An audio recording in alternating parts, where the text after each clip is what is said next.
अभी ये सम अगर हम ध्यान से देखें 5.3 का फर्स्ट सम, तो इस सम में उसने पहले क्या कहा है दो समझते हैं। Diagonal of rectangle A B C D.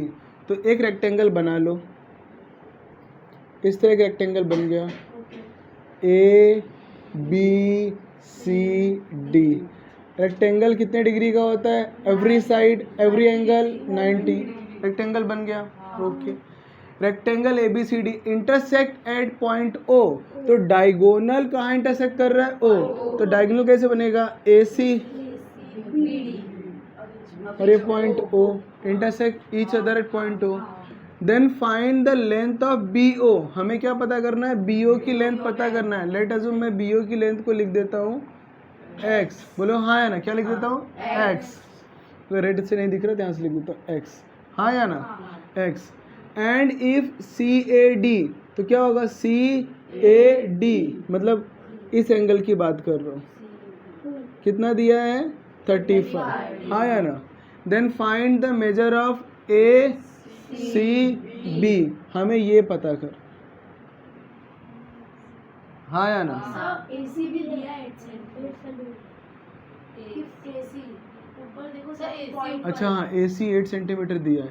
ए सी पूरा का पूरा कितना है? 8 सेंटीमीटर। तो हम लोग पहले लिखते हैं गिवन क्या है?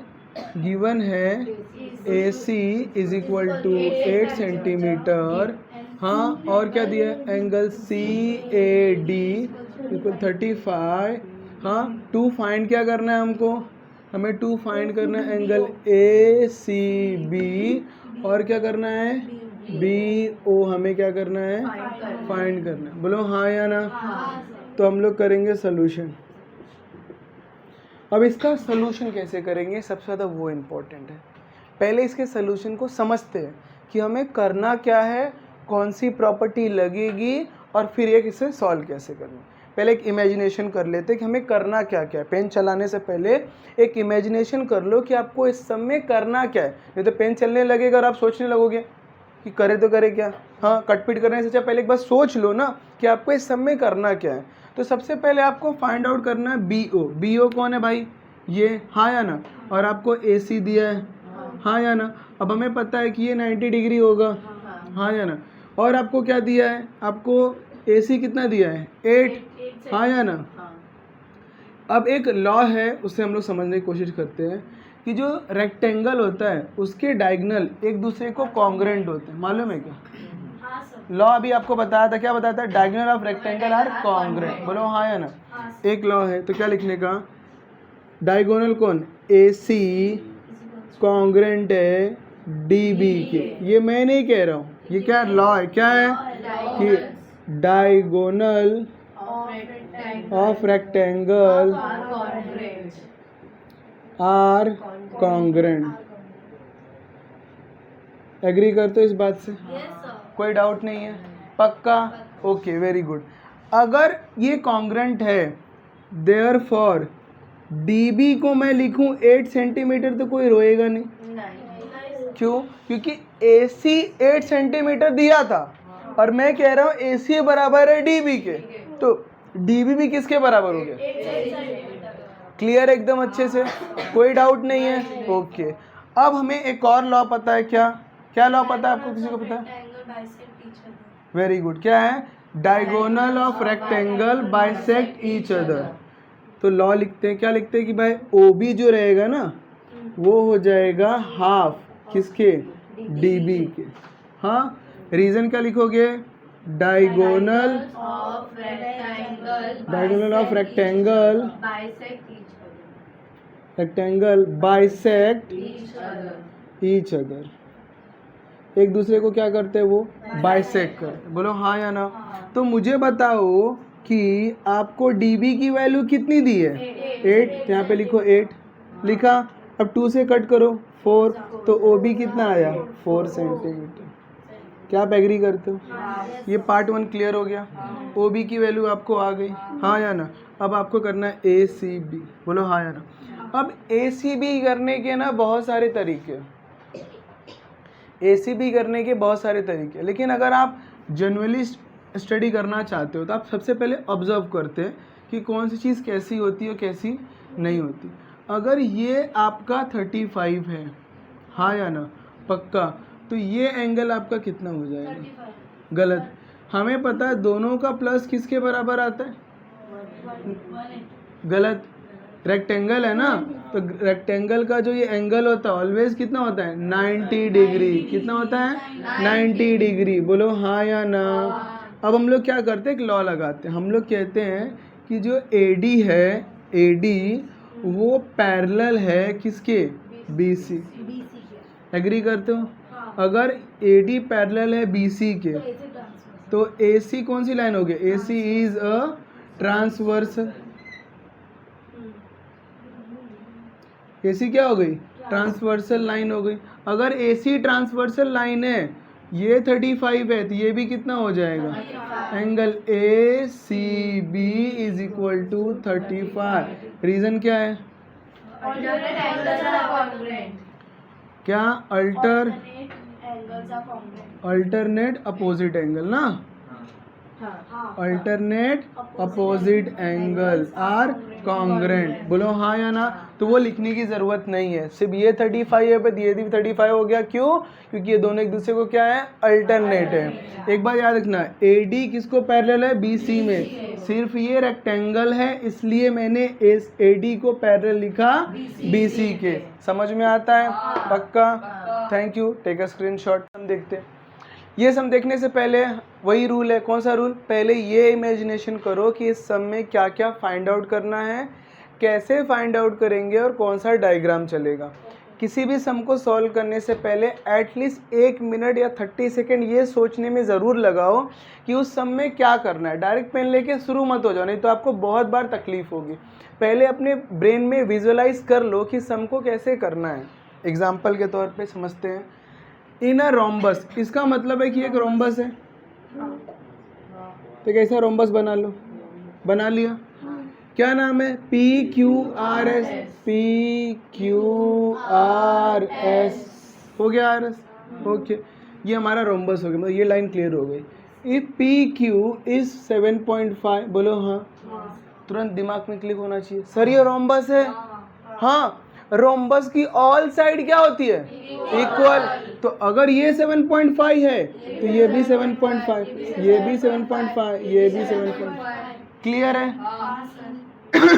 सॉरी। गिवन क्या है? गिवन है PQ इज इक्वल टू 7.5। आगे देन फाइंड, तो यहाँ पे लिख देंगे टू फाइंड। हाँ या ना? क्या क्या फाइंड करना है हमें? QR पता करना है। बोलो हाँ या ना। तो अब QR पता करना है और यहाँ पे लिख देंगे हम सोल्यूशन।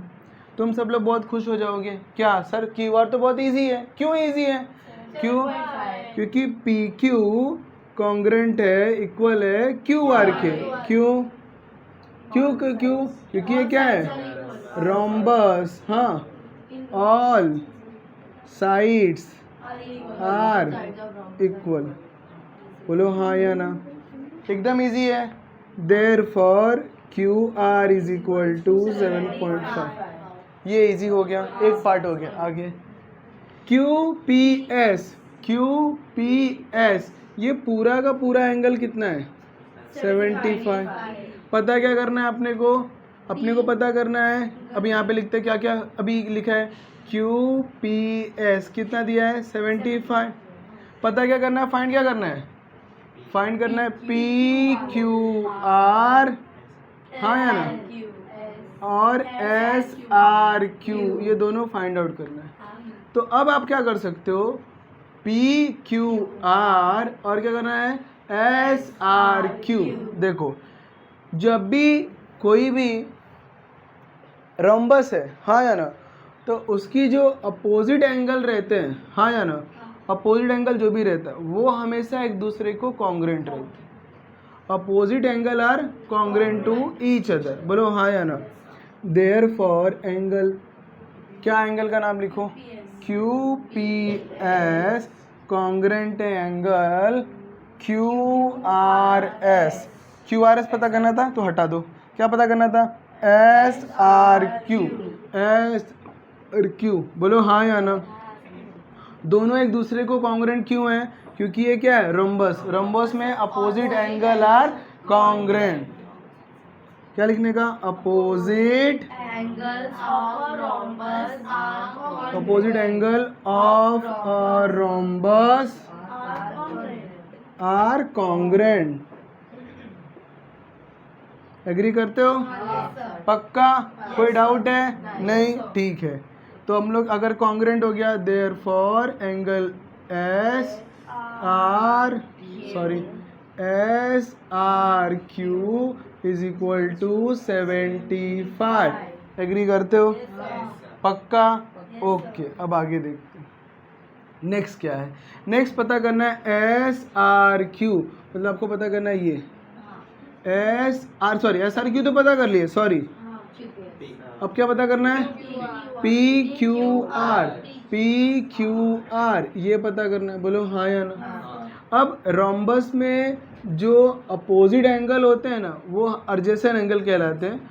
उन दोनों का प्लस हमेशा 180 डिग्री आना चाहिए। कितना आना चाहिए? 180 डिग्री। एक तो ये तरीका है कि 180 आना चाहिए। दूसरा तरीका ये है कि रोम्बस की ऑल साइड का जो प्लस होता है वो हमेशा 360 के इक्वल आता है। कितने के? 360 के इक्वल आता है। अब हमें पता है कि दो साइड सेम होती है, हाँ या ना? अब हम लोग देखते हैं, एग्जाम्पल के लिखते हैं। एंगल, पहले इस एंगल का नाम लिखते हैं Q P S plus angle P S R plus angle S R Q plus angle R Q P is equal to 360। हाँ या ना? क्या लिखने का? Sum of all angle in a rhombus. बोलो हाँ या ना? कोई डाउट है? आर 360। एग्री करते हो? सर एंगल जो P है और एंगल जो SR है ये कितना है? 75 75 और ये PSR ये भी कितना है? 75। R Q P is equal to 360। एग्री करते हो? 75 plus 75 150 PSR plus R Q P is equal to 360 minus 150। सबको समझा? ये 150 कहाँ से आया? कहाँ से आया 150? 75 प्लस 75 150 इक्वल की उस साइड गया तो माइनस। अब क्या करोगे आप? 150 माइनस करो तो कितना होगा? ये 210। बोलो हाँ या ना? पक्का? ओके, अब ध्यान से देखो। अगर एक बात आप ऑब्जर्व करो कि ये PSR और RPQ वो एक दूसरे को अपोजिट है। हम क्या कहते हैं कि opposite angle of rhombus are congruent, तो दोनों क्या रहेंगे? सेम रहेंगे। तो अगर दोनों सेम रहेंगे तो इन दोनों को मैं प्लस कर दूं और यहाँ पे 2 लिख दूं, क्योंकि दो एंगल है ना, इसके लिए दो। और दोनों में से किसी एक का नाम लिख देता हूँ। हमें पता क्या करना है? Q को पता करना है। तो Q का नाम क्या हो जाएगा? Angle R Q P is equal to 210, जो यहाँ पे आया है 210। बोलो हाँ या ना? समझा सबको? ये एक ही एंगल क्यों लिखा? क्योंकि दोनों क्या थे? कॉन्ग्रेंट थे। कॉन्ग्रेंट है तो मैं यहाँ पे 2 लिख देता हूँ क्योंकि दो एंगल है। बोलो हाँ या ना? अब उसको जाके डिवाइड कर दो। R Q P 210 divide by 2 तो क्या होगा? 2 1 ज़ा 2, फिर नहीं जाएगा 0 5 105। R Q P is equal to 105। Agree करते हो? पक्का? Take a screenshot. अभी देखो हमें क्या करना है, इस क्वेश्चन में भी सेम थिंग है। कैसे करोगे? अब इस क्वेश्चन को अगर आप ध्यान से देखोगे तो आपको बहुत सारी चीज़ें क्वेश्चन देख के ही क्लियर हो जाएगी, अगर आपको सारे लॉस पता है तो। डायगोनल ऑफ स्क्वायर, सबसे पहले हमें क्या बनाना है? एक स्क्वायर बनाना है, हाँ या ना? स्क्वायर बनाने के लिए बात याद रखना, इसका नाम क्या रखोगे? I J K L। Square की हर एक एंगल कितनी होती है? 90। या और ऑल साइड क्या होती है? सेम। बनाया। अब हम लोग बात करते हैं, ये हमने कर लिया। अब हमें क्या करना है? डायगोनल स्क्वायर कर लिया। Intersect at point M। बोलो हाँ। इंटरसेक्ट का मतलब होता है इस तरह डायगोनल जा रहा है। बोलो हाँ। और ये पॉइंट M पे इंटरसेक्ट कर रहा है, ये पॉइंट है M। बोलो हाँ। Find the measure of IMJ JIK N L J K, बोलो हाँ या ना, तीनों का एंगल निकालना। अब ध्यान से एंगल को देखते हैं, कौन है आई एम जे, आई एम जे मतलब ये 90 डिग्री। क्या लिखोगे, angle I M J is equal to 90 degree. Reason क्या है, Diagonal of a square are perpendicular to each other. समझ में आया, क्या है, diagonal Of a square of a square are perpendicular are perpendicular to each other. To each other, बोलो हाँ या ना। तो इसके लिए परपेंडिकुलर वर्ड का मीनिंग ही क्या हो गया, बाइसेक्ट 90 डिग्री। इसके लिए आई एम जे कितना हो गया 90। नेक्स्ट क्या करना है, जे आई के मतलब इसकी बात कर रहे हैं। अब हमें पता है कि डायगोनल जो रहते हैं वो हमेशा आपके एंगल को क्या कर रहा है, बाइसेक्ट कर रहा है, बोलो हाँ या ना। कोई रूल है आपकी बुक में, देखो कोई रूल है, कोई रूल है, क्या है, diagonal of square bisect opposite angle. Opposite angle मतलब होता है ये इसको आधे पार्ट में कट कर रहा है, ये इसको आधे पार्ट में कर रहा है, बोलो हाँ या ना। तो जे आई के इज इक्वल टू कितना हो जाएगा 45। क्यों, क्योंकि हमें पता है स्क्वायर का एंगल कितना होता है 90 और डायगोनल क्या कर रहा है, बाइसेक्ट। तो 90 का बाइसेक्ट कितना हो गया 45। तो यहाँ रीजन क्या लिखोगे आप, Diagonal of a square diagonal of square bisect opposite angle. Bisect opposite angle. क्या समझ में आया कि नहीं आया, बाइसेक्ट अपोजिट एंगल, समझ में आया। ये बाइसेक्ट की स्पेलिंग थोड़ी ऐसी हो गई क्या, बाइसेक्ट अपोजिट एंगल। हाँ पूछो, ये नहीं समझा, देखो क्या है, ये एक स्क्वायर है, स्क्वायर का हर एक एंगल जो होता है वो 90 डिग्री का होता है, ठीक है, समझते हैं। अब ये जो मैं लाइन ड्रॉ कर रहा हूँ इसे कहते हैं डायगोनल। अगर ये लाइन ड्रॉ कर रहा हूँ और ये इस 90 को हाफ पार्ट में डिवाइड कर रहा है तो 90 का हाफ कितना हुआ 45। इसके लिए जब मैं सिर्फ इस पार्ट की बात करता हूँ, यहाँ पे क्या लिखा है जे आई के हाफ से निकल आया, तो जब ये हाफ पार्ट में डिवाइड कर रहा है तो ये एंगल कितना हो गया 45 डिग्री। समझ में आता है। हाँ सर। एल जे के सॉरी यहाँ पे एल जे के। अब हम इसकी बात करेंगे, ये भी कितना हो गया 45। तो हम लोग यहाँ पे भी वही टेक्निक अपनाते हैं, यहाँ के बाजू में लिख देते क्या, एल जे के इज इक्वल टू 45। रीज़न क्या रहेगा, रीज़न को आप बड़ा कर देंगे, सेम बड़ा कर देंगे, बोलो हाँ या ना, पक्का, थैंक यू।